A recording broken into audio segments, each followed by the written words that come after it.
This is Love Papa, all the way from God's Love Grand Ministry, home of love. I welcome you to another episode of Hour of Wisdom for Wise Singles and Married.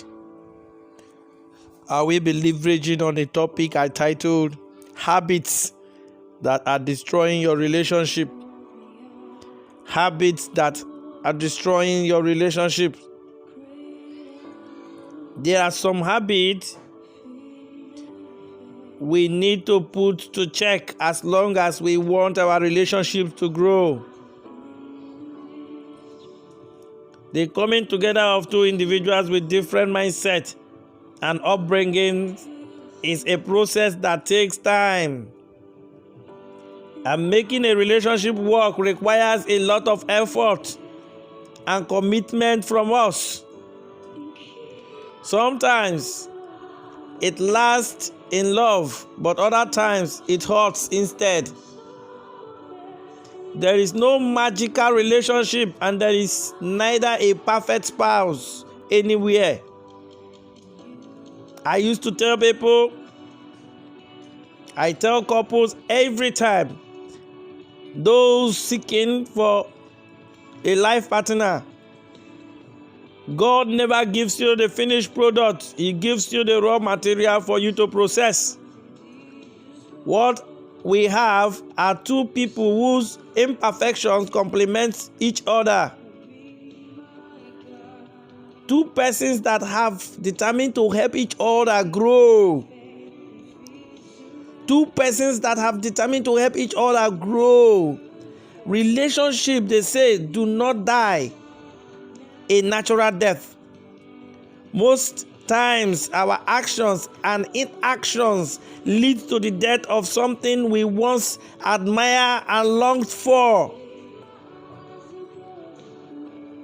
You see someone pick knife, stab the other person to death.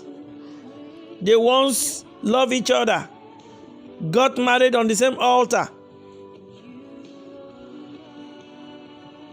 So what are these habits and that are destroying our relationships? Number one, ineffective communication. Ineffective communications. If you don't have the tools, willingness, or simply the capacity to communicate effectively with your partner, you will have a hard building. You have a hard time building the foundation you need to thrive romantically over time. Praise the Lord.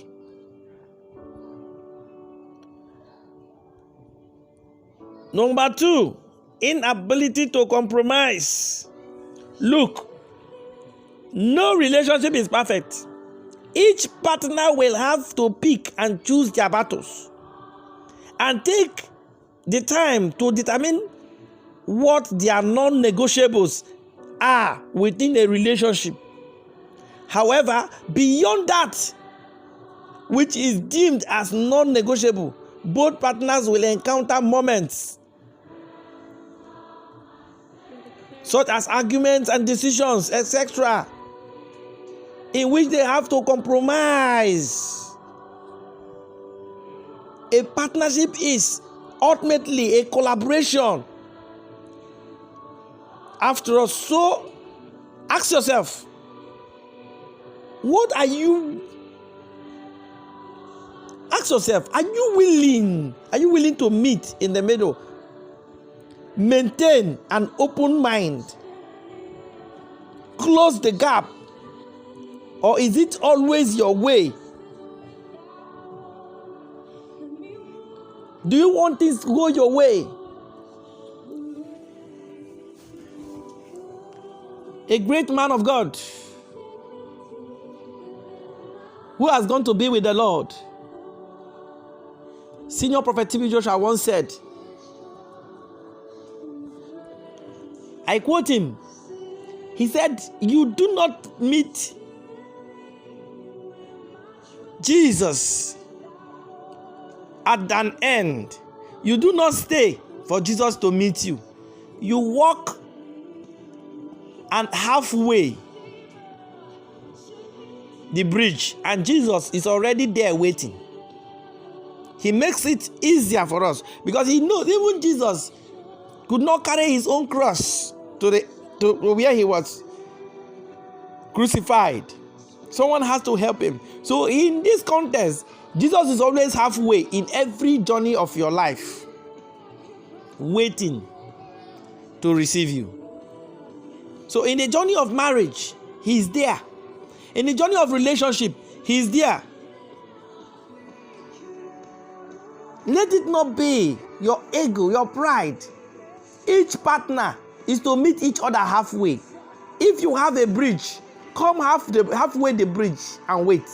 The other person is always halfway the bridge to wait, because God is always there at the middle. Do not allow pride to step in. 3, selfishness.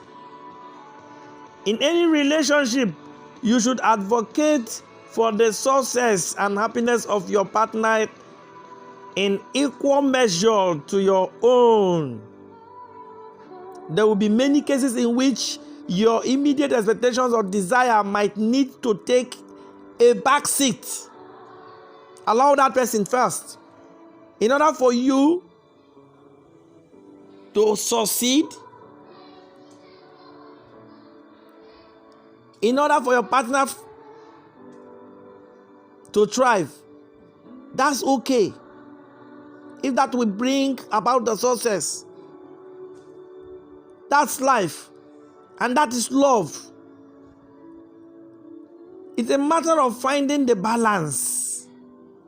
Operating with a selfish agenda, especially within a romantic partnership, is a recipe for disaster, or a very short-lived relationship at least.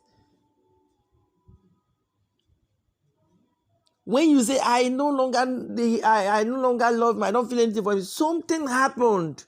You won't feel something. Where is the spark? Number 4, over-possessiveness. Everyone in the world is a kind of possessive. But being overly possessive can ruin your healthy relationships. Short-tempered mindset. Number 5, short-tempered mindset. If someone is short-tempered, then it's enough to ruin a wonderful relationship. Put your tempers to check. Number 6, not understanding the situation of your partner can badly damage your relationship. Take time. Love is not self-seeking. Love is not self-centered. Love is not self-absorbed. Love, let others have their turn talking. Love forgives multitude of sins. Understand your partner's situations. What is going on around them? Some people cannot talk. When you don't give them listening ear, when you don't make environment comfortable for them to expose the certain things that they are going through in their lives, they keep it to themselves and they keep hurting. The same person you once hate, the same person that you once discard, left, is some other person's sweetheart, and that person has packaged this person to a point where the new person you are with now cannot be compared to the person you just walked out on. It is important.